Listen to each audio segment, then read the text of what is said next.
کھانستا رہتا ہوں, بچوں کو برا لگتا ہوں, کیونکہ بچوں کو نوٹوں کی کیا پڑ گئی ہے عادت. بچوں نے بڑی عیاشی کی ہے, بڑی گاڑیوں میں, 2-3 بچے گاڑیوں میں گھومتے رہے ہیں, اب وہ ٹینشن لے نہیں سکتے.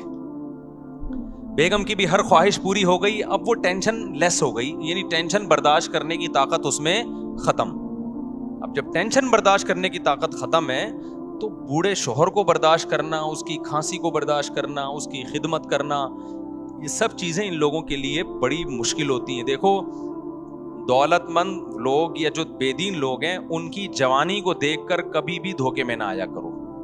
یہ تھوڑے دن کا ان کے مزے ہوتے ہیں, اس کے بعد جب ان کی عمر بڑھنے لگتی ہے, ان میں آپس میں ریلیشن نام کی کوئی چیز نہیں ہوتی, ان میں ریلیشن بالکل نہیں ہوتا, ہوس ہوتی ہے بس, ہوس. تو اور ہم نے غریبوں میں دیکھے ہیں, 10 سال ہو گئے باپ کو کومے میں گیا ہوا ہے, بیٹا باپ کی چارپائی نہیں چھوڑتا کہ ابا کو کس وقت کس چیز کی ضرورت پڑ جائے گی. کہیں جاتا ہے تو دوسرے بندے کو کھڑا کر کے جاتا ہے. یہ جو یورپ میں معذوروں کی اتنی خدمت ہوتی ہے نا, گورنمنٹ پیسے دے رہی ہوتی ہے, ہر معذور کو 2 بندے دیے ہوئے ہوتے ہیں, ہم بڑی تعریف کرتے ہیں کتنی اچھی سوسائٹی ہے یار, وہاں ہر معذور کو 12 گھنٹے کی ڈیوٹی سے گورنمنٹ بندہ دیتی ہے. گورنمنٹ اگر وہاں لوگوں کو بندے نہ دے تو معذور روڈ پہ پڑے ہوئے ہوں وہاں پہ. سگا بھائی بھی اپنے لنگڑے بھائی کو گھر میں رکھنے کے لیے تیار نہ ہو, گورے کے پاس ٹائم نہیں ہے, اپنے باپ کو اپنے گھر میں رکھے, وہ اپنے بھائی کو کہاں سے رکھے گا.